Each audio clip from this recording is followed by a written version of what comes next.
हरे कृष्णा कृष्णा कृष्णा हरे हरे, हरे राम राम राम हरे हरे। हरे कृष्णा। आप सभी भक्तों का हार्दिक स्वागत है आज की श्रीमद् भागवतम की इस कक्षा में। स्वागतम सुस्वागतम। और हम चर्चा करें श्रीमद् भागवतम के पंचम स्कंद के 5वें अध्याय पर, जिसका नाम है भगवान ऋषभ देव द्वारा अपने पुत्रों को उपदेश। तो जल्दी से हम रिकैप करते हैं, कल हमने क्या पढ़ा था। हम पढ़ रहे थे ऋषभ देव भगवान अपने पुत्रों को उपदेश दे रहे हैं। एक एक श्लोक बड़ा ही इम्पोर्टेंट है और एवरीडे हर श्लोक में हमको कुछ नई बातें सीखने को मिल रही हैं। और कल उन्होंने कहा था कि आप जो हैं ये जो भरत हैं, भरत को अपना सबसे बड़ा भाई मानिए और इनको राज करने दीजिए। ये राजा बनेंगे और आप सभी इनके अधीन रहिएगा और इनकी अनुसार आप चलिएगा, इनके कहने पे आप चलिएगा। तो इसी श्रृंखला में आज हम पढ़ेंगे श्रीमद् भागवतम के 5वें स्कंद के 5वें अध्याय का श्लोक संख्या। ये श्लोक है 21 और 22 एक साथ इकट्ठे हैं। आगे ऋषभ भगवान कह रहे हैं, दो प्रकार की प्रकट शक्तियों आत्मा तथा जड़ पदार्थ में से जीव शक्ति वनस्पति घास वृक्ष तथा पौधे जड़ पदार्थ पत्थर पृथ्वी इत्यादि से श्रेष्ठ हैं। तो कल भी हमने चर्चा करी थी कि जो जड़ पदार्थ है उससे जीव प्रकृति श्रेष्ठ है, यानी कि सामान जो भी हमारे पास है या कुछ भी पत्थर है या मिट्टी वगैरह है, इनसे जीवात्मा श्रेष्ठ होती है, यानी व्यक्ति। फिर उसमें भी रेंगने वाले श्रेष्ठ हुए, रेंगने वालों में से भी फिर पशु श्रेष्ठ हुए, पशुओं में भी मनुष्य श्रेष्ठ हुए, मनुष्यों में भी अभी हम पढ़ते हैं इसमें बताया है। इन अचर पौधों तथा वनस्पतियों की तुलना में रेंगने वाले कीड़े तथा सरीसृप श्रेष्ठ हैं। कीड़ों तथा सरीसृपों से पशु श्रेष्ठ हैं क्योंकि उनमें बुद्धि है। पशुओं में मनुष्य श्रेष्ठ हैं और मनुष्यों से भूत प्रेत, क्योंकि उनके कोई भौतिक शरीर नहीं होता। भूत प्रेतों से गंधर्व और गंधर्वों से सिद्ध श्रेष्ठ हैं। सिद्धों से किन्नर और किन्नरों से असुर श्रेष्ठ हैं। असुरों से देवता और देवताओं में स्वर्ग का राजा इंद्र श्रेष्ठ है। इंद्र से भी ब्रह्मा श्रेष्ठ है और ब्रह्मा के पुत्र जैसे कि राजा दक्ष और ब्रह्मा के इन पुत्रों में भगवान शिव सर्वश्रेष्ठ हैं। शिव ब्रह्मा के पुत्र हैं, इसलिए ब्रह्मा श्रेष्ठ माने जाते हैं, किंतु वे मुझ भगवान के अधीन हैं। क्योंकि मैं ब्राह्मणों को पूज्य मानता हूँ, इसलिए ब्राह्मण सर्वश्रेष्ठ हैं। कर्मों से ब्राह्मण, जन्म से नहीं, जो कर्मों से ब्राह्मण हैं उनकी यहाँ बात हो रही है। हे पूज्य ब्राह्मणों, जहां तक मेरा संबंध है इस संसार में ब्राह्मणों के तुल्य या उनसे श्रेष्ठ अन्य कोई नहीं है। मैं उनके तुलना योग्य किसी को नहीं पाता। वैदिक नियमों के अनुसार यज्ञ करने के पीछे जो मेरा उद्देश्य है उसे जब लोग समझ लेते हैं तो वे मेरे निमित्त अर्पित भोग अत्यंत श्रद्धा तथा प्रेम पूर्वक ब्राह्मण मुख के द्वारा मुझे प्रदान करते हैं। तो यहाँ पर ऋषभ भगवान कह रहे हैं, मैं जब खाता हूं तो ब्राह्मणों के मुख से खाता हूं। भगवान के दो मुख होते हैं, एक मुख होता है ब्राह्मणों का मुख, ब्राह्मणों के मुंह में जो डालते हैं वो सीधा भगवान के पास जाता है, और दूसरा होता है यज्ञ की अग्नि। यज्ञ की अग्नि में जो सामग्री अर्पित करते हैं वो सब भगवान के पेट में जाती है। तो यहाँ पे भगवान बता रहे यज्ञ अग्नि से भी श्रेष्ठ जो है ब्राह्मणों के मुख से मैं खाता हूँ। और ऐसे जो प्रिय ब्राह्मण है, ब्राह्मण मतलब जो भगवान के भक्त हैं, जो केवल भगवान की प्रसन्नता के लिए हर कार्य करते हैं, उसके अलावा उनके जीवन का कोई उद्देश्य है नहीं, ऐसे ब्राह्मणों को मैं पूज्य मानता हूँ। और ऐसे ब्राह्मणों की सही स्थिति जो व्यक्ति समझता है, वो सारे के सारे यज्ञ में अर्पित किए हुए भोजन सामग्री से ब्राह्मणों को तुष्ट करता है। इसे कहा जाता है कि भगवान के भक्त भगवान से भी दयालु होते हैं, भगवान से भी श्रेष्ठ होते हैं, कारण भगवान ने उन्हें श्रेष्ठ बना रखा है। जैसे घर के अंदर हम कहीं जाते हैं तो पिता भी है और पुत्र भी है, लेकिन कई बार ऐसा देखा जाता है कि पुत्र को अधिक महत्वता दी जाती है। पिता खुद कहते हैं कि ये जो जैसे कोई खाने की चीज लेकर गए, आप उनको देंगे, मिस्टर शर्मा ये आपके लिए हम लाए, कहेगा नहीं बेटे को दे दो, ये लेगा। बेटा एकदम खुश हो जाता है लेके, पापा बहुत अच्छा अंकल ने दिया। तो पिता को ज्यादा प्रसन्नता होती है जब उनके पुत्र को संतुष्ट किया जाता है। इसी प्रकार से जब भगवान के भक्तों को संतुष्ट किया जाता है, उन्हें भोग सामग्री खिलाई जाती है, उनकी पूजा की जाती है, तो भगवान अत्यधिक तुष्ट होते हैं। सीधे भगवान की पूजा करो तो भगवान इतने खुश नहीं होते, लेकिन जब भक्तों की बात होती है तो भगवान बहुत खुश हो जाते हैं। जैसे गुजराती में एक भजन है, संत मड़े तो महासुख पाए, गुरुजी मड़े तो मेवा, आनंद मंगल करूं शुभारती, हरि गुरु संतनि सेवा, कहे प्रीतम तमे ओढ़ो खोय नाने, हरि न जन हरि जेवा, आनंद मंगल करूं आरती, हरि गुरु संतनि सेवा। तो कहते हरि गुरु संतनि सेवा, एक तो हरि की सेवा करनी है, गुरु की सेवा करनी है, और संतों की सेवा भी बहुत जरूरी है। भक्ति पथ पर अगर हम सोचे बस मैं और भगवान, तीसरा कोई हमारे बीच में नहीं आना चाहिए, बस सीधा भगवान से हमारा नाता है। कई लोग कहते हैं ना, आप किन गुरु को मानते हैं? नहीं, गुरु वुरु नहीं, बस हम बस भगवान को मानते हैं, भगवान के अलावा किसी में हमारी श्रद्धा नहीं। या कई लोग होते हैं, उनको बोलो संतों की सेवा करो, ब्राह्मणों की सेवा करो, तो नहीं नहीं नहीं नहीं, बस भगवान में हमारी श्रद्धा है, भगवान में निष्ठा है, इस संत पंथ में हमारी कोई निष्ठा है नहीं। तो ऐसे लोगों के लिए प्रीतम जी, जिन्होंने भजन लिखा है, जिन्होंने आरती लिखी है, वो कह रहे हैं हरि न जन हरि जेवा, हरि के जो भक्त होते हैं वो हरि के ही समान होते हैं, उन्हीं के समान दयालु होते हैं। और अगर हम हरि के भक्तों को प्रसन्न नहीं करते तो हरि कभी खुश नहीं हो सकते। भगवान तो अपने भक्तों से ही मिलते हैं। कहा ना, पार न लगोगे श्री राम के बिना, राम न मिलेंगे हनुमान के बिना। पार लगने के लिए तो श्री राम की भक्ति आवश्यक है, और राम जी तब मिलेंगे जब हनुमान जी को तुष्ट किया जाएगा। कहने का मतलब, अगर हम भक्तों को तुष्ट करेंगे, हम संतों को तुष्ट करेंगे, भगवान के सेवकों को तुष्ट करेंगे, तो भगवान ज्यादा प्रसन्न होंगे। ये बात यहाँ पे ऋषभ भगवान बता रहे हैं। और आगे क्या कह रहे हैं? इस प्रकार प्रदत्त भोजन को मैं अत्यंत प्रसन्न होकर ग्रहण करता हूं। जो भोजन सीधे मुझे भोग लगाया जाता है वो मुझे इतना पसंद नहीं है, जितना संतों के मुख में जो डाला जाता है वो मुझे पसंद है। निस्संदेह इस प्रकार से प्रदत्त भोजन को मैं अग्निहोत्र के होम किए भोजन की अपेक्षा अधिक प्रसन्नता पूर्वक ग्रहण करता हूँ। ये बात दूसरी बार आई है भागवत में, याद कीजिए, पहले भी ये बात आई थी। भगवान कह रहे थे अग्नि के अंदर जो सामग्री के रूप में जो डाली जाती है आहुति, वो भी मुझे इतनी प्रिय नहीं जितना संतों के मुख में जो डाली जाती है वो मुझे प्रिय है। तो ये बात दूसरी बार आई है यहाँ पे।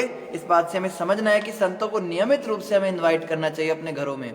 अगर हम गृहस्थ हैं तो हमारा परम कर्तव्य है समय समय पर साधुओं को भोजन के लिए बुलाएं, संतों को भोजन के लिए बुलाएं, भक्तों को बुलाएं, अपने घर के अंदर उन्हें भोजन कराएं, बहुत बढ़िया से प्रसाद बनाएं, शुद्धि से, साफ सफाई से, और बड़े भाव प्रेम से उन्हें आदर पूर्वक न्योता दें और खिलाएं। ये बहुत आवश्यक है। अगर हम ऐसा नहीं कर सकते तो कम से कम जहाँ पे संत रहते हैं, जहाँ पे भक्त रहते हैं, वहां कुछ दान दक्षिणा करके आए, नहीं तो कुछ सामान देकर आए, अन्न, आटा, चावल, दाल, कुछ ना कुछ देते रहना चाहिए। क्योंकि जो सामग्री भगवान के भक्तों के मुख में डाली जाती है वो भगवान को बड़ी प्रिय है। वेद मेरे शाश्वत दिव्य शब्दावतार हैं, इसलिए वे शब्द ब्रह्म हैं। इस जगत में ब्राह्मण समस्त वेदों का सम्यक अध्ययन करते हैं और उनको आत्मसात कर लेते हैं, इसलिए उन्हें साक्षात मूर्ति रूप वेद माना जाता है। अब भगवान ब्राह्मणों की महिमा बता रहे। ब्राह्मण कहते किसे हैं और ब्राह्मण की क्या महिमा है? वेद जो हैं वो शब्द ब्रह्म कहलाते हैं। शब्द ब्रह्म का मतलब होता है, ब्रह्म का मतलब होता है भगवान, पर ब्रह्म, और शब्द का मतलब होता है शब्द रूप। शब्द रूप में भगवान को ही वेद कहते हैं। वेद जो है लिखित नहीं होते थे, पहले मौखिक होते थे। 5000 साल पहले वेद व्यास जी ने इनको लिखा, उससे पहले ये मौखिक ही होते थे। शब्द के रूप में ऐसे शिष्य अपने गुरु अपने शिष्यों को सुनाते थे वेद, उन्हें सब याद हो जाते थे। वो लोग श्रुतिधर होते थे, एक बार सुन के उन्हें सब कुछ याद हो जाता था। आप कहोगे आज के ज़माने में अगर ऐसी कला मिल गई तो फिर हम तो फंसता आ जाएंगे, पर यही कलयुग के लोगों की बुद्धि की वो है, मार है। हमने तो ये भी याद नहीं रहता कि हमने सुबह क्या खाया था। लेकिन वो लोग जो होते थे आज से 5000 साल पहले के जो ब्राह्मण होते थे, उन्हें एक बार कोई बात बोली जाती थी तो सब याद रहता था। तो इसको कहते थे शब्द ब्रह्म, भगवान का शब्द रूप, इसको ही वेद कहते हैं। और ऐसे वेदों को ब्राह्मण लोग अच्छी तरह से समझते हैं और जीवन में आत्मसात करते हैं। जिन्होंने वेदों को अपने जीवन में उतार रखा है उनको ही ब्राह्मण कहते हैं। तो यहाँ पे ऋषभ भगवान कह रहे हैं क्योंकि वेदों के अनुसार ये चलते हैं तो ये भी वेद हैं, ये मूर्तिमान वेद हैं, ये चलने फिरने वाले वेद हैं ब्राह्मण, इसलिए उन्हें साक्षात मूर्तिमान वेद माना जाता है। ब्राह्मण सतोगुणी होते हैं, फलस्वरूप उनमें शम, दम तथा सत्य के गुण पाए जाते हैं। ब्राह्मण सतोगुणी होते हैं। सतोगुणी का मतलब क्या होता है? शम, क्षमाशील होने चाहिए। कोई भी बड़ी से बड़ी गलती उनके प्रति अगर हो जाए, कोई अपराध हो जाए तो उसको बहुत ज्यादा दिल पे ना ले ले, क्षमा कर दें। अगर उनसे क्षमा मांगी जाए तो और दमा, दमा मतलब इंद्रियों का दमन करे, अपनी इंद्रियों को कंट्रोल में रखे। और क्या बताया? सत्य, झूठ बोलने वाला व्यक्ति ब्राह्मण नहीं होता, हमेशा सत्य का साथ दे, सही का साथ दे। वे वेदों का मूल अर्थ वर्णन करते हैं और अनुग्रहवश समस्त बद्ध जीवों को वेदों के उद्देश्य का उपदेश देते हैं। वो स्वयं भी वेदों को समझते हैं और दूसरों को भी प्रचार करते हैं। वे तपस्या तथा तितिक्षा का अभ्यास करते हैं और जीवात्मा तथा परम ईश्वर के पदों का अनुभव करते हैं। यही ब्राह्मण के 8 गुण हैं। तो ब्राह्मणों के अंदर 8 गुण होने चाहिए। जो कहते हैं ना हम तो ब्राह्मण हैं, तो जनेऊ निकाल के दिखाते, देखो हमारे पास जनेऊ है, हमने जनेऊधारी ब्राह्मण हैं, हम गायत्री करते हैं, हम गायत्री परिवार से हैं, हम फलाने मंत्र का जाप करते हैं, हम ढिमकाने मंत्र का जाप करते हैं। उनको बोलो श्रीमद् भागवत के 5वें स्कंद के 5वें अध्याय के 24वें श्लोक में जो ब्राह्मण के 8 गुण बताए हैं, उनमें से कितने आप धारण करते हैं, जरा ये भी बताइए। वो कहेंगे हम चतुर्वेदी ब्राह्मण हैं, 4 बार खाते हैं, तो यही हमारी पहचान है। ऐसे नहीं होता है। चतुर्वेदी मतलब जिसने 4 वेद पढ़े हैं, त्रिवेदी मतलब जिसने 3 वेद पढ़े हैं, और द्विवेदी मतलब जिसने 2 वेद पढ़े हैं। उनको पूछो तूने कितने वेद पढ़े हैं, तो वेद तो हमने कुछ पढ़े नहीं, बस टाइटल के ब्राह्मण रह गए। 8 गुण ब्राह्मणों में होने चाहिए। क्या? सत्व, सतोगुणी होना चाहिए ब्राह्मण को। क्षम, क्षमाशील होना चाहिए। दम, इंद्रियों पे दमन करना चाहिए। सत्य, सच बोलना चाहिए। अनुग्रह, हमेशा जो है अनुग्रह पूर्वक उनको रहना चाहिए। तपस्या, तपस्वी जीवन जीना चाहिए। यानी बहुत इंद्र तृप्ति कर रहे हैं, छुट्टे लगा रहे हैं और शराब पी रहे हैं या बेड पे सो रहे हैं और कमा के खा रहे हैं और बहुत मजा कर रहे हैं। तपस्या, तितिक्षा तथा यथा अनुभव, इस प्रकार के जो है वेदों के अंदर जो बातें लिखी हो उसको जीवन में भी आत्मसात किया हो, केवल पढ़ते ही ना हो। अतः समस्त जीवों में ब्राह्मण सर्वश्रेष्ठ है। अगर किसी में ऐसे गुण मिल जाएं या 8 गुण मिल जाएं तो ऋषभ भगवान कह रहे हैं वो व्यक्ति सारे जीवात्माओं में सर्वश्रेष्ठ है। आप कहोगे हमारे लिए तो इंग्लैंड की महारानी सर्वश्रेष्ठ है क्योंकि उसके पास बहुत पैसा है। हमारी जो थिंकिंग है ना, जिसके पास जितना ज्यादा पैसा होता है वो उतना श्रेष्ठ होता है, जिसके पास जितना पद होता है वो उतना श्रेष्ठ होता है। एमएलए, एमपी, ये सब लोग श्रेष्ठ मानते हैं। या फिर जो जितना सुंदर होता है वो उतना श्रेष्ठ है। या फिर कोई जितना ख्यातिवान है, बॉलीवुड का स्टार है या क्रिकेट स्टार है, हॉलीवुड का स्टार है, वो उतना सर्वश्रेष्ठ है। पर ऋषभ भगवान कहते हैं नहीं, सर्वश्रेष्ठ वो है जिसमें ब्राह्मणों वाले गुण हैं। मैं ब्रह्मा तथा स्वर्ग के राजा इंद्र से भी अधिक ऐश्वर्यवान, सर्वशक्तिमान तथा श्रेष्ठ हूं। मैं स्वर्ग लोक में प्राप्त होने वाले समस्त सुखों को तथा मोक्ष को देने वाला हूं, तो भी ब्राह्मण मुझसे भौतिक सुख की कामना नहीं करते। ब्राह्मणों का एक और गुण आ गया यहां पे, भौतिक सुख की कामना नहीं करते। जो भौतिक सुख की कामना करते भगवान से कि प्रभु ये दे दो, वो दे दो, दुनिया भर का सामान मांगते रहते हैं, वो श्रेष्ठ नहीं है।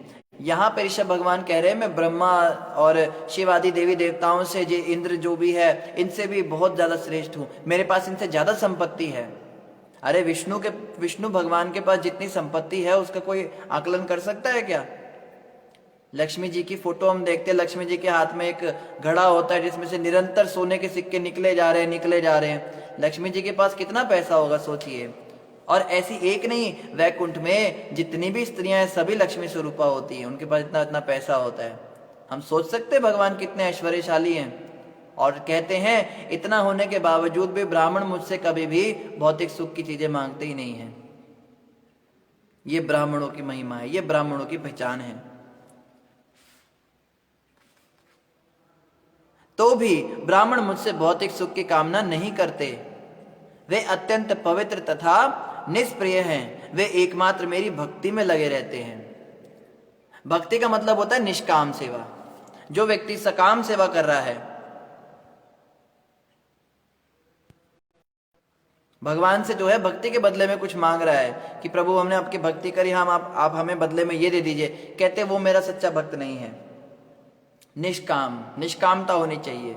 जब तक हम भक्ति में निष्काम नहीं, तब तक भगवान हमें प्रेम नहीं करेंगे, हमें पसंद नहीं करेंगे। हमारी भक्ति के अंदर कुछ सकाम कर्मों की बू आएगी, उसकी गंध आएगी, और वो गंध भगवान को बड़ी दुर्गंध लगती है। जो सच्चे भक्त होते हैं भगवान के, वो कभी उनसे बदले में कुछ नहीं मांगते। भक्ति को इनकैश नहीं करते हैं, मैंने इतना माला जपा, इतने नियम करे, कम से कम इतना तो कर दीजिए मेरे साथ में। ये भी नहीं करेंगे क्या आप? ऐसे नहीं होता है। इसी को चैतन्य महाप्रभु ने कहा, न धनम न जनम न सुंदरीम कविताम वा जगदीश काम ये मम जन्मनि जन्मनीश्वरे भक्ति रहे तो की त्वयि।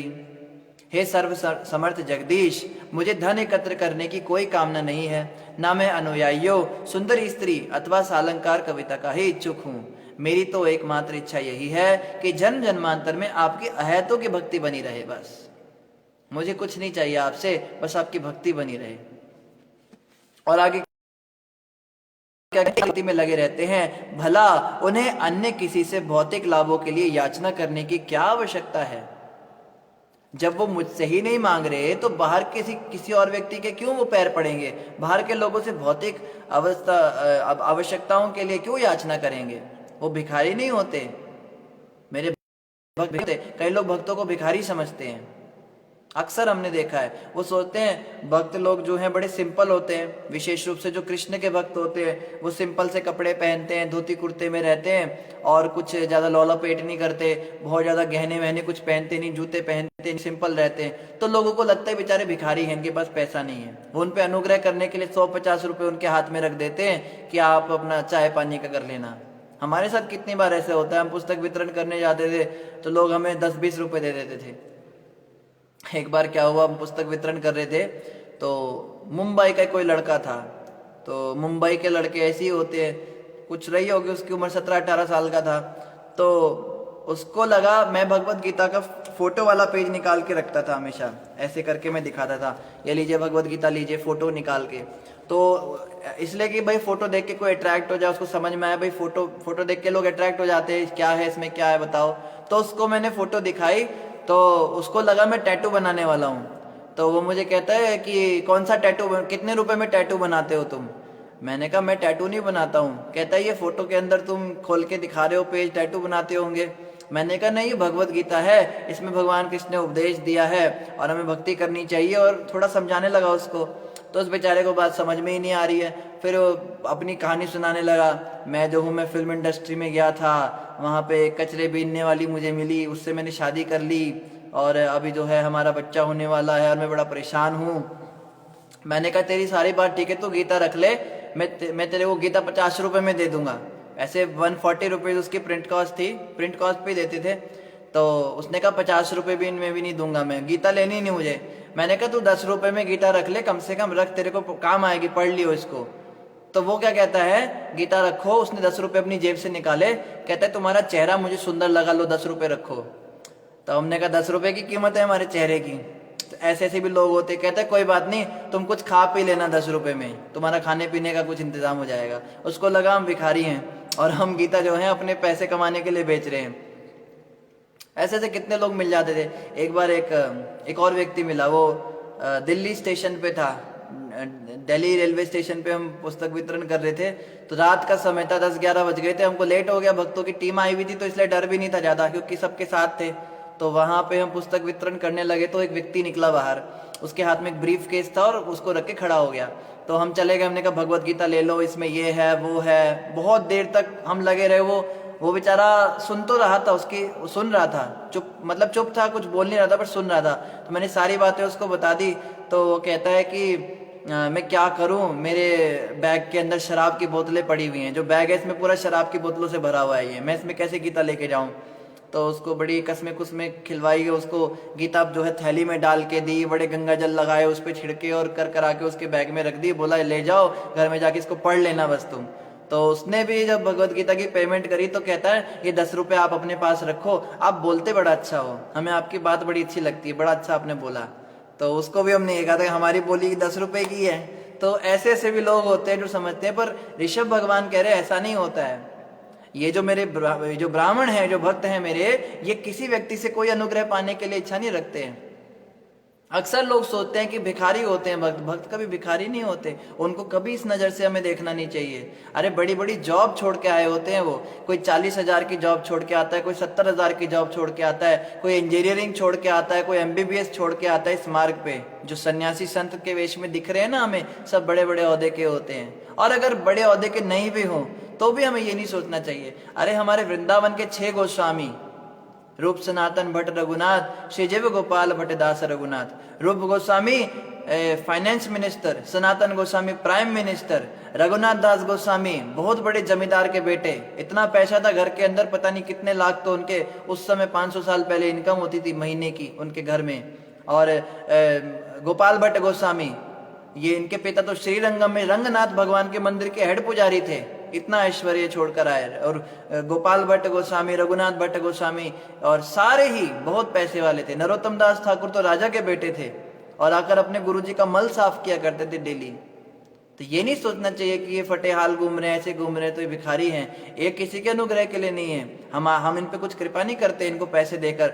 इवन जो हम इनको वैष्णवों को पैसे देते भी हैं, 100-50 रुपए या कुछ लिफाफे में पैसे देते हैं, वो भी ये भगवान की सेवा में लगा देते हैं।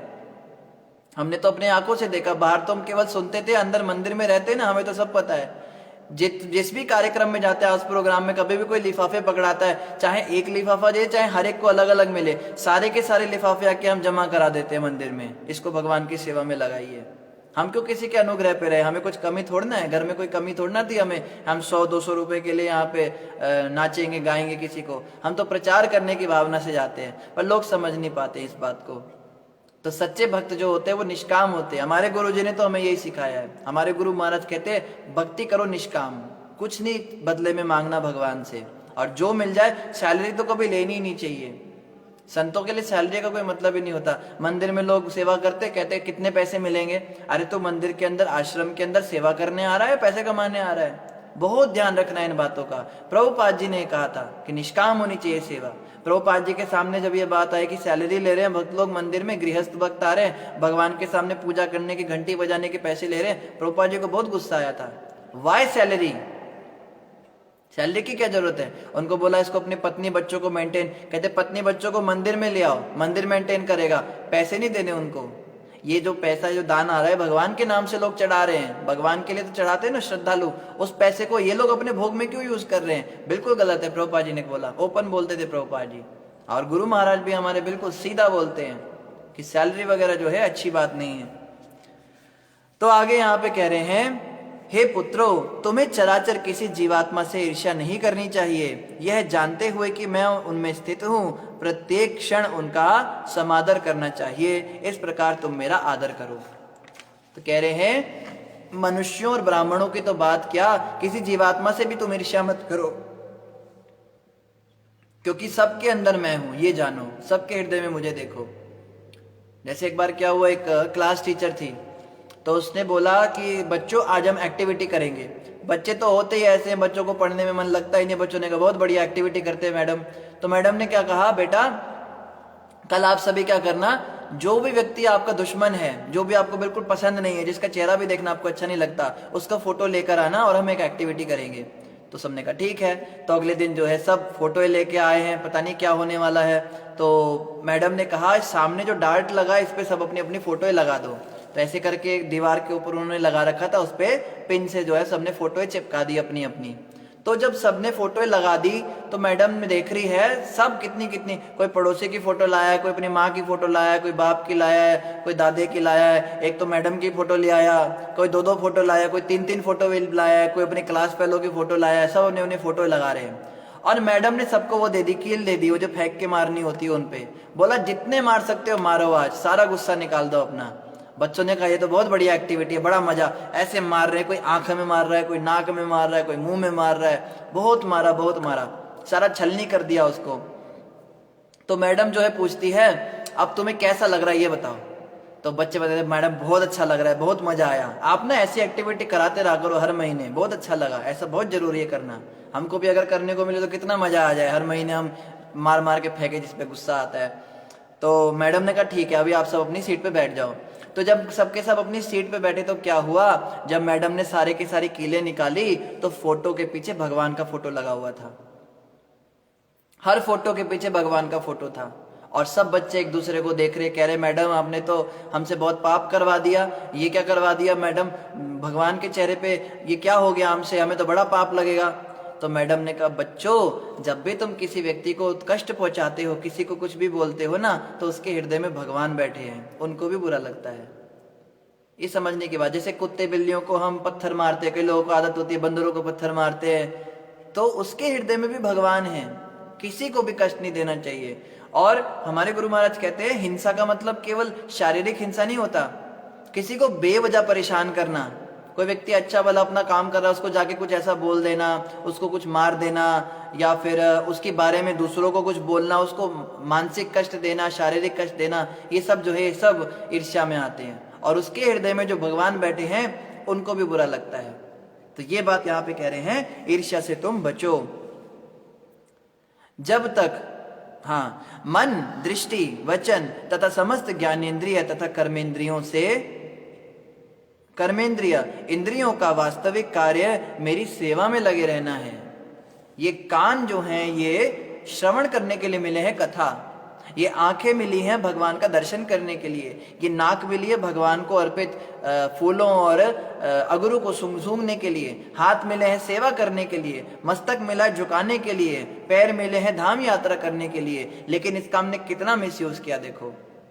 ऋषभ भगवान कह रहे हैं सारी ज्ञानेंद्रियां और सारी कर्मेंद्रियां मैंने आपको दी अपनी सेवा करने के लिए, और हम उसका मिसयूज करते हैं।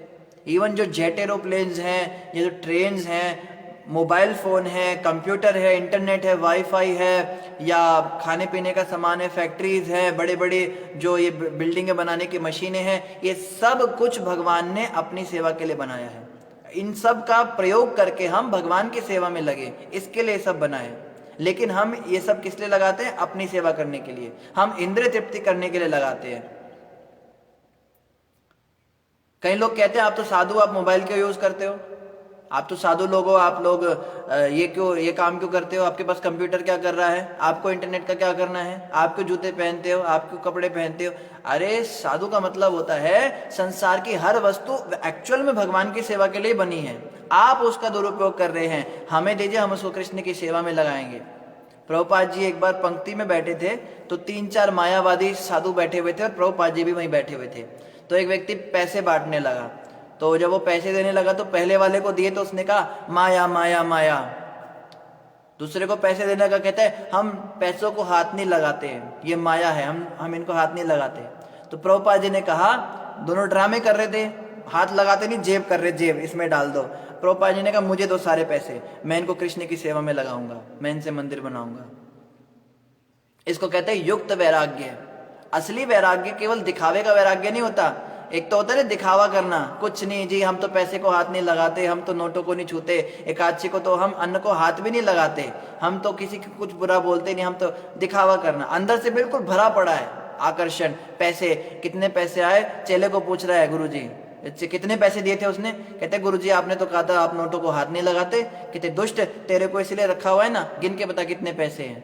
हाथ नहीं लगा रहा पर इस्तेमाल कर रहा है। और एक होता है युक्त वैराग्य। युक्त वैराग्य का मतलब पैसे भी ले रहे हैं, मोबाइल भी ले रहे हैं, कंप्यूटर भी ले रहे हैं, टीवी भी ले रहे हैं, एसी भी ले रहे हैं, फ्रिज भी ले रहे हैं, और उसको गोविंद की सेवा में लगा रहे हैं। और एक्चुअली में ये सब गोविंद की सेवा के लिए ही इनका आविष्कार हुआ था। गोविंद ने जो दिमाग दिया साइंटिस्ट लोगों को इसीलिए दिया ताकि ये सब चीजें बने और इसका प्रयोग भगवान की सेवा में हो सके।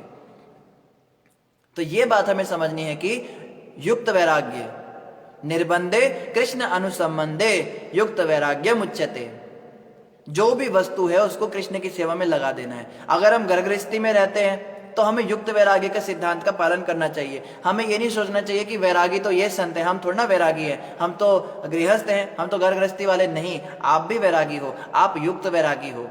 आपके पास जो भी साज सामग्री है भगवान की सेवा में लगाओ। पत्नी है उसको भगवान की सेवा में लगाओ, बच्चे हैं उनको भगवान की सेवा में लगाओ, पैसा है उसको भगवान की सेवा में लगाओ, घर है उससे प्रचार करो, टीवी है उसमें भगवान की कथा लगा के रखो, लोगों को दिखाओ। जो भी साधन है, जो भी वस्तुएं हैं, इसका त्याग नहीं करना है हमें इसको भगवान की सेवा में लगाना है। कई भक्त होते सब त्याग कर आ जाते हैं, मोबाइल जो है त्याग दिया, घर त्याग दिया, कपड़े त्याग दिए, सब त्याग दिया और मंदिर में आके बैठ जाते हैं। बेस्ट क्या है, इन सब सामान के साथ मंदिर में आओ और इन सबको कृष्ण की सेवा में लगा दो। मोबाइल किसी भक्त को दे दो जो प्रचार करता है, कपड़े किसी ऐसे भक्त को दे दो जिसको कॉलेजों में जाना पड़ता है, पैंट शर्ट डाल के उसको दे देंगे। मतलब जो भी वस्तु है सब भगवान की सेवा में लग सकती है। इसको युक्त वैराग्य कहते हैं। तो हम जो है हम युक्त वैराग्य का सिद्धांत का पालन करते हैं। हम कोई फल्गु वैरागी नहीं है, ऊपर ऊपर से ड्रामे करने वाले लोग नहीं हैं। और आगे क्या कह रहे हैं, जब तक जीवात्मा की इंद्रियां इस प्रकार सेवारत नहीं रहती तब तक जीवात्मा को यमराज के पास सदृश संसारिक बंधन में निकल पाना दुष्कर है। अगर हम इस प्रकार से भगवान की सेवा में हर वस्तु को, हर सामग्री को, हर इंद्रिय को नहीं लगाते तो यमराज के पास की तरह संसार में बंधे रहना पक्का है, बंधन पक्का है। एक आम गृहस्थ में और एक भक्त गृहस्थ में क्या अंतर है? आम गृहस्थ जो है वो हर कार्य अपनी इंद्रिय तृप्ति के लिए करता है, और जो भक्त गृहस्थ है वो हर कार्य कृष्ण की तृप्ति के लिए करता है। किसी भक्त ने पूछा कि वैराग्य किसे कहते हैं, कैसे माना जाए कि हम सही है या गलत है, हम भक्त हैं या नहीं है, हम ये जॉब करते हैं, क्या ये वाली जॉब अलाउड है, क्या वो जॉब अलाउड है, क्या इतनी बार नाम लेना चाहिए भगवान का, क्या करना चाहिए, कई लोग कहते हैं। तो बहुत सुंदर श्लोक बोला चैतन्य चरितामृत में, एक श्लोक से हमारे सारे डाउट्स क्लियर हो जाएंगे। क्या बोला? आत्मेंद्रिय प्रीति वांछा तार नाम काम, कृष्णेंद्रिय प्रीति वांछा धरे प्रेम नाम। इससे फर्क नहीं पड़ता आप काम क्या कर रहे हो, अगर आप उस काम को आत्मेंद्रिय प्रीति वांछा अपनी इंद्रियों की तुष्टि के लिए कर रहे हो तो उसे काम समझो, वो काम वासना है, चाहे आप भक्ति ही क्यों ना कर रहे हो। हम लोग भक्ति भी इसलिए कर रहे होते हैं कि 10 लोग देखें कि हम भक्ति कर रहे हैं, दिखावा करना चाहते हैं। हम लोग बड़े बड़े तिलक लगा के, कंठी डाल के घूमते हैं, वो भी काम वासना हो सकती है। इवन हम मंदिर भी बना रहे भगवान के लिए, वो भी काम वासना हो सकती है, दिखाने के लिए लोगों को। आत्मेंद्रिय प्रीति वांछा तार नाम काम, और कृष्णेंद्रिय प्रीति वांछा धरे प्रेम नाम। जो भी कार्य कृष्ण की खुशी के लिए किए जाते हैं वो भक्ति है, उससे हमें कृष्ण प्रेम मिलेगा। सीधा सा फॉर्मूला है, बहुत सिंपल सी बात है। अगर आप जॉब कर रहे हैं, कौन सी जॉब कर रहे हैं से फर्क नहीं पड़ता, आप जॉब कर किस ले रहे हैं, उसके रिजल्ट का आप क्या कर रहे हैं, आपने क्या सोचा हुआ है, उसके पैसों को क्या करेंगे, आप भोग करेंगे उसका या उसको भगवान की सेवा में लगाएंगे, इससे फर्क पड़ता है।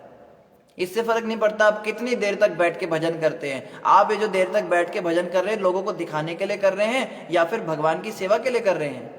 जैसे आजकल क्या ट्रेंड हो गया, कीर्तन करते हैं लोगों को दिखाने के लिए, साज सुर लगाते हैं और साथ में मृदंग तबला लेकर बैठ जाते हैं स्टेज पर, और एक जनता को खुश करने के लिए, अट्रैक्ट करने के लिए नए नए सुर निकाल के सुनाते हैं। ये काम है, सीधी सी बात। चाहे वो संत समाज हो, चाहे कोई भी समाज हो, चाहे कोई भागवत कथा चल रही हो, अगर हम लोगों को खुश करने के लिए साज सुर लगा के लोगों को सुना रहे हैं तो ये काम वासना है। चाहे हम भजन ही क्यों ना गा रहे हो, चाहे हम राम भजन गाएं, चाहे हम कृष्ण भजन गाएं। और दूसरी ओर कोई व्यक्ति अगर कृष्ण को खुश करने के लिए, ठाकुर जी की प्रसन्नता के लिए गा रहा है मंदिर में बैठ के, वो ये नहीं देख रहा कितने लोग आए हैं देखने के लिए, सुनने के लिए, तो वो भक्ति है। बहुत ही सिंपल सा फॉर्मूला है, ज्यादा किसी चक्कर में पढ़ने की आवश्यकता ही नहीं। हमारे आचार्यों ने ना हर बात बड़ी स्पष्ट क्लियरली कह रखी है। जैसे सूरदास जी थे, सूरदास जी केवल भगवान कृष्ण के लिए गाते थे भजन, और इतना सुंदर गाते थे कि उसकी कोई बात ही नहीं। जब वो भजन गाते थे उनको दिखता नहीं था, आंखों की ज्योति उनकी चली गई थी, पर जब भजन गाते थे तो साक्षात ठाकुर जी उनके सामने आके बैठ जाते थे और ऐसे करके सुनते थे उनके भजन को। इतना ज्यादा भाव से गाते थे वो। तो जब अकबर बादशाह को पता चला कि सूरदास जी बहुत सुंदर गाते हैं, उनके पास बड़ी कला है, अलग अलग रागों का ज्ञान है, उसने कहा मेरी महफिल में आके गाएं, मुझे उनके सुनना है। तो जब उनके पास मैसेज दिया गया कि अकबर बादशाह हिंद, मान लो जैसे प्राइम मिनिस्टर बुला रहा हो, वैसी बात थी, राजा है पूरे देश का, वो आपको बुला रहे हैं। उन्होंने कहा मैं किसी उसके लिए नहीं गाता हूँ, मैं किसी राजा के लिए नहीं गाता हूँ, मैं राजाओं के राजा के लिए गाता हूँ, केवल कृष्ण के लिए गाता हूँ। सीधा उन्होंने ठोक के बोला। तो अकबर की जो है अकल एक बार को चकरा गई कि ये कौन व्यक्ति है जो मुझे मना कर रहा है, मैं इसको पैसों से लबालब कर दूंगा। कहते पैसों की कोई कमी नहीं है मेरे पास, मैं झोपड़ी में रह रहा हूं लेकिन मेरे पास कोई कमी नहीं है, ठाकुर जी की कृपा है। तब जो है जो बीरबल थे उन्होंने समझाया कि हिंदू फकीर ऐसे नहीं होते, उनके सामने झुकना पड़ता है, तो जहां पना आप थोड़ा झुकिए। तब बहुत रिक्वेस्ट करी, अकबर ने कहा आप आके भजन ही सुना दीजिए, कृष्ण भजन सुना दीजिए, और आप कृष्ण के लिए ही गाइएगा, बस हमें आपकी भक्ति रस का फिर थोड़े शब्द अच्छे किए उसने। तो तब जो है सूरदास जी ने कहा एक भजन सुनाऊंगा केवल। ठीक है महाराज। तो सूरदास जी जो हैं बीच महफिल में उनका वो लगे बैठे, उनके सब गाने बजाने वाले बैठे, और सूरदास जी ने जब कृष्ण भजन गाना शुरू किया, ओहो क्या उन्होंने भाव प्रकट किया, भगवान कृष्ण को रिझा दिया। इतना सुंदर भजन गाया, इतना सुंदर भजन गाया, जितने लोग सुन रहे थे सब के सब जो है अवाक रह गए, समय ही रुक गया। और अकबर जो है अपनी गद्दी से खड़ा होकर ताली बजाने लगा, वाह बहुत बहुत बढ़िया गाया आपने, बहुत आनंद आया, ऐसा बोलता है। तो अकबर ने क्या किया, जैसे जनरली करता था वो, कोई भी गाने वाला है, अपने गले का 9 लाख का हार निकाला और बोला इनको दे दो, भेंट स्वरूप दे दो। देखो कितनी ये एक अपमानजनक बात है। वैसे तो अकबर को तो पता नहीं था, वो तो भिखारी समझ रहा था। उसने जो 9 लाख का हार दिया, उसको पकड़ते ही सूरदास जी ने ऊपर फेंक दिया हवा में और वो गायब हो गया। तो अकबर कहता है ये कहां चला गया? कहते जिसका था उसको दे दिया। अकबर कहता है आपको पता है वो कितना महंगा हार था? उसका एक एक मोती एक एक राज्य के बराबर था। ऐसा हार तो मेरी रानियों में भी किसी के पास नहीं है जो आपने फेंक दिया ऊपर। तो सूरदास जी कहते हैं कोई बात नहीं, तुम्हें वापस दे देता हूं, ले लो उसको। कहते हैं आप वापस ला के दिखाओ कैसे लाओगे। तो सूरदास जी ने ऐसे करा तो हारों की लाइन लग गई, ढेर लग गया, और अकबर का जो हार था उससे भी ज्यादा मूल्यवान हार सामने लग गए। कहता है जो तुम्हारा है ढूंढ के निकाल लो। अकबर को समझ में आ गया गलत व्यक्ति से पंगा ले लिया, प्रणाम किया, हाथ जोड़े, बोला महाराज क्षमा कर दो, गलती हो गई, आपसे पंगा लिया। कृष्ण भक्तों से कभी पंगा नहीं लेना चाहिए। तो जो है अकबर की अकल ठिकाने आई, सूरदास जी उठ के चले गए महफिल से, वो सारे हार उसको गिफ्ट कर दिए। तो ऐसे भक्त होते, संत होते, इनकी ये जो है निष्ठा होती है भगवान में, और अपनी सारी इंद्रियों को जो है भगवान की सेवा में लगा के रखते, झोंक देते हैं उसको। आगे यहाँ कहा जा रहा है जब तक जीवात्मा की इंद्रिया इस प्रकार सेवारत नहीं रहती तब तक वो संसार में फंसा रहेगा। इस बात को हमें समझना है। श्री शुक उवाचा, सुखदेव गोस्वामी ने आगे कहा। अब वापस जो है कैमरा कहाँ चला गया हमारा? ऋषभ देव से हटके और वहां चला गया जहां पे शुकताल के अंदर गंगा के किनारे पर परीक्षित महाराज को सुखदेव गोस्वामी कथा सुना रहे हैं। सुखदेव गोस्वामी क्या कहते हैं? इस प्रकार सबके हितैषी परमेश्वर ऋषभ देव ने अपने पुत्रों को उपदेश दिया, तो उनके उपदेश समाप्त हुए इस तरह। यह आदर्श प्रस्तुत करने के लिए कि गृहस्थ जीवन से विरक्त होने के पूर्व पिता अपने पुत्रों को किस प्रकार शिक्षा दे। उन्होंने उन्हें शिक्षा दी, यद्यपि वे सभी पूर्णतया शिक्षित तथा शिष्ट थे। तो पिता जब घर संसार छोड़ के जा रहा होता है जंगल में, तो उससे पहले अपने पुत्रों को क्या शिक्षा देकर जाता है, वो वाली बातें उन्होंने सिखाई। कि पिता, पहली बात तो यहाँ से तो कोई निकलता ही नहीं घर में से, आजकल तो सन्यास का सिस्टम ही खत्म हो गया। फिर भी अगर कोई सन्यासी बनना चाहता है तो ऐसी शिक्षा देके निकलना होता है।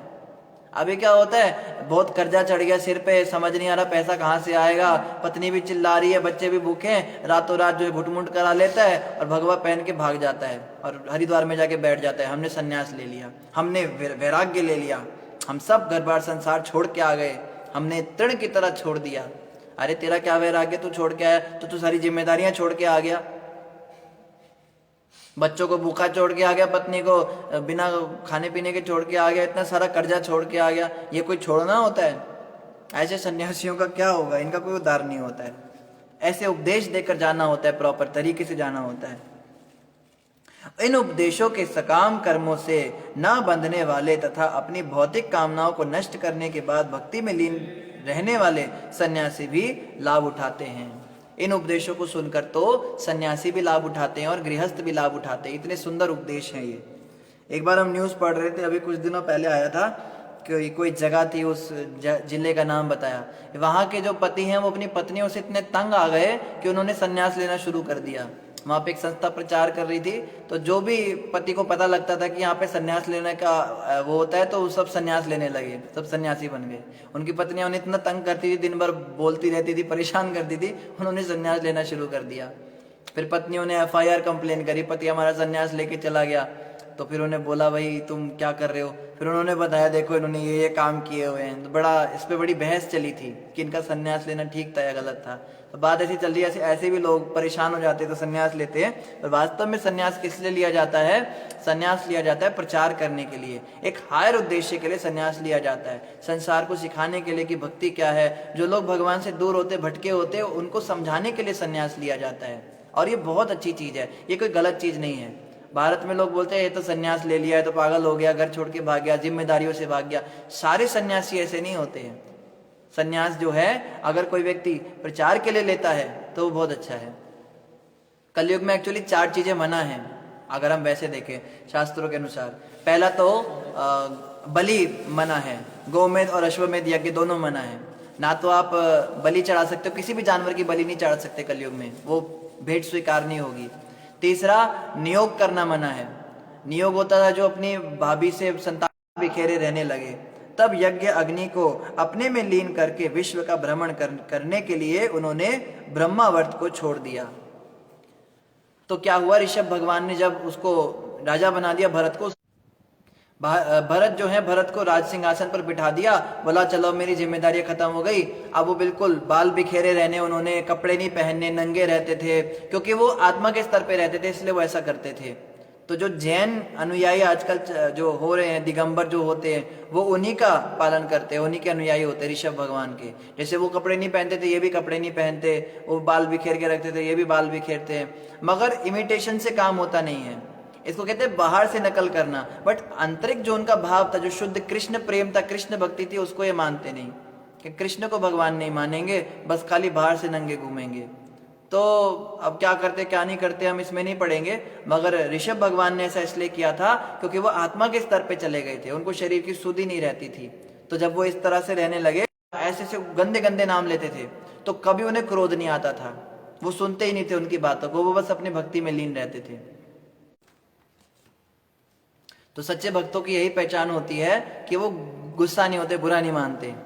एक बार की बात है, एक बंगाल के अंदर बंक होते हैं, वो जो है गाते बजाते भगवान कृष्ण की लीला, मृदंग बजाते हैं, करताल बजाते, बड़े सुंदर वो गाते गाते निकलते सड़कों पर। तो जब वो बंक लोग जा रहे थे, तो वहां पे हरिदास ठाकुर बैठ के जप कर रहे थे, और हरिदास ठाकुर जो है वो नामाचार्य, वो 22 घंटे नाम जप करते थे 24 में से, और शुद्ध भक्त थे भगवान के। तो जैसे ही बंक ने गोवर्धन लीला गानी शुरू करी, भगवान कैसे गोवर्धन उठा रहे हैं, क्या कर रहे हैं, तो में तो फर्क थी, वो तो जानता था कौन क्या है, उसने तुरंत पहचान लिया ये नाटक कर रहा है। उसने उठाया अपना ढोल पीटने का डंडा था और उसको बजाने लगा, ब्राह्मण को बजाने लगा, उसको पीटने लगा डंडे से। अब जैसे उस ब्राह्मण को पीटने लगा, पीटते पीटते क्या हुआ, ब्राह्मण चिल्ला रहा है कि कहीं मूर्ख जैसा, अभी थोड़ी देर पहले वो हरिदास ऐसा कर रहा था तो उसको तुमने शुद्ध भक्त कहा, और मैं ऐसा कर रहा हूं तो तुम ऐसे कह रहे हो, मेरे को पीट रहे हो, तुम में पाप लगेगा, ये लगेगा। और वो तो उस बंक ने जो है उसको भगा दिया, बोला कि तू तो नाटक कर रहा था, हमको पता चल गया। तो नाटक करने से नहीं होता है, सचमुच में जो भाव होते हैं, जिसको वो कभी गुस्सा नहीं करता, इससे पता लग जाता है। वो ब्राह्मण जो है गुस्सा करने लगा, ऐसा कर रहे ऐसा करे, तो पकड़ा गया। तो इसी से जो है हमें समझ में आ जाता है कि भाव सच्चा है या झूठा है, कि व्यक्ति को गुस्सा नहीं आएगा अगर उसको कुछ भी उल्टा पुल्टा बोला जाएगा। तो समय लगभग पूरा हो चुका है। इन्हीं शब्दों के साथ आप सभी का धन्यवाद। किसी का कोई प्रश्न हो तो आप कमेंट पर अपना प्रश्न डाल सकते हैं। कई भक्तों ने हरे कृष्णा दंडवत प्रणाम कहा है, आप सभी को हमारी ओर से भी हरे कृष्णा दंडवत प्रणाम। और कोई प्रश्न नहीं है तो चलिए हम जल्दी से अपना जय राधा माधव गाते हैं।